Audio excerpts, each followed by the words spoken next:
जब रसूल अल्लाह पर पहली बार वही नाजिल हुई तो यह इस्लाम के तारीख का एक बहुत ही अहम वाक़या था। यह वाक़या गार-ए हिरा में पेश आया, जो मक्का के करीब जबल-ए-नूर नामी पहाड़ पर वाक़ है। जब आपकी उम्र 40 साल की हुई तो आप तन्हाई पसंद फरमाने लगे और गार-ए-हिरा में जाकर गौर फिक्र किया करते थे। इसी दौरान रमज़ान के महीने में हज़रत जिब्राइल अलैहिस्सलाम अल्लाह का पैगाम लेकर आए। हज़रत जिब्राइल अलैहिस्सलाम ने आपसे सूरह अलग की आयतें पढ़ने के लिए कहा। आपने जवाब दिया, मैं पढ़ा लिखा नहीं हूँ। हज़रत जिब्राइल अलैहिस्सलाम ने आपको मजबूती से अपने सीने से लगाया और फिर दोबारा कहा, पढ़ो। आपने फिर वही जवाब दिया। तीसरी बार हज़रत जिब्राइल अलैहिस्सलाम ने वही के पहले 3 आयत पढ़े, जिसका तर्जुमा यह है कि अपने रब के नाम से पढ़ो जिसने सब कुछ पैदा किया। उसने इंसान को जमे हुए खून के लोथड़े से बनाया और तुम्हारा रब सबसे ज्यादा करीम है। यह एक निहायत अजीम और गैर मामूली वाक़या था। इस अचानक होने वाली वाक़ये से आप बहुत घबरा गए और बेचैनी और डर की हालत में गार-ए-हिरा से निकलकर सीधे अपने घर चले गए। जब आप घर पहुंचे तो खौफ और घबराहट के हालत में हजरत खदीजा रजी अल्लाहु अन्हा से कहा, मुझे चादर उड़ा दो, मुझे चादर उड़ा दो। हजरत खदीजा रजी अल्लाहु अन्हा ने तुरंत आपको चादर उड़ा दी और बहुत मोहब्बत और शफकत से तसल्ली दी। उन्होंने कहा, अल्लाह की कसम, अल्लाह आपको कभी रुस्वा नहीं करेगा, क्योंकि आप सिला रहमी करते हैं, गरीबों और ज़रूरतमंदों की मदद करते हैं, यतीमों और मिस्कीनों का ख्याल रखते हैं, मेहमानों की मेहमान नवाजी और हक की राह में दूसरों का साथ देते हैं। ये शब्द रसूलुल्लाह के लिए बहुत सुकून का बाइस बने। जब आप पर पहली वही गार-ए-हिरा में नाजिल हुई और आप घबराहट में घर वापस आए तो हजरत खदीजा आपको विरका बिन नौफिल के पास ले गईं। हजरत विरका बिन नौफिल आपके चचेरे भाई यानी हजरत खदीजा के रिश्तेदार और एक अहम शख्सियत थे। वह अरब के उन चंद अफराद में शामिल थे जो जाहिलियत के दौर में भी बुत परस्ती से और शिर्क से नफरत करते थे।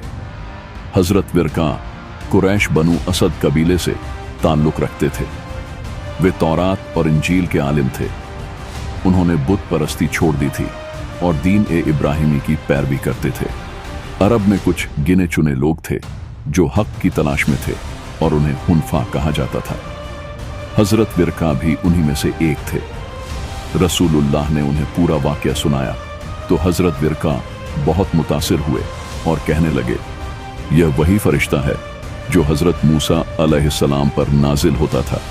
उन्होंने आगे कहा, काश मैं उस वक़्त जवान होता और जिंदा रहता जब आपकी कौम आपको मक्का से निकाल देगी। यह सुनकर आप सल्लल्लाहु अलैहि वसल्लम हैरान हो गए और पूछा, क्या मेरी कौम मुझे निकाल देंगे? हजरत विरका ने जवाब दिया, हाँ, जो भी ऐसा पैगाम लेकर आया उसकी कौम ने उससे दुश्मनी की। अगर मैं उस समय जिंदा हुआ तो मैं आपकी पूरी मदद करूंगा। हालांकि वे आपके नबूवत के ऐलान से पहले ही वफात पा गए थे, लेकिन उल्मा का मानना है कि वे ईमान वाले थे। हजरत विरका की गवाही ने आपको यह तसल्ली दी कि जो कुछ आप पर नाजिल हुआ वह अल्लाह का पैगाम है। उन्होंने नबी करीम को पहले ही आगाह कर दिया था कि यह रास्ता आसान नहीं होगा और आपको आजमाइशों का सामना करना पड़ेगा। पहली वही के बाद कुछ समय तक कोई नई वही नाजिल नहीं हुई। इस वक्फे को फित्रतुल वही कहा जाता है। इस दौरान आप बेचैनी और इंतजार में रहे। कुछ रिवायतों के मुताबिक यह वक्फा कुछ दिनों से लेकर 3 से 6 महीने तक रहा। चंद महीनों के वक्फे के बाद हजरत जिब्राइल अलैहिस्सलाम दोबारा आपके पास आए और सूरह अल मुद्दस्सिर की शुरुआती आयतें नाजिल हुईं, जिसका तर्जुमा यह है कि ऐ चादर में लिपटने वाले, उठो और लोगों को खबरदार करो और अपने रब की बड़ाई बयान करो और अपने कपड़े पाक रखो और हर तरह की गंदगी से दूर रहो। अब आप सल्लल्लाहु अलैहि वसल्लम को अल्लाह की तरफ से हुक्म मिला कि लोगों को इस्लाम की दावत दें, तो आपने सबसे पहले अपने करीबी रिश्तेदारों और दोस्तों को इस्लाम की दावत दी, जिसमें सबसे पहले ईमान लाने वाली हजरत खदीजा रजी अल्लाहु अन्हा थी।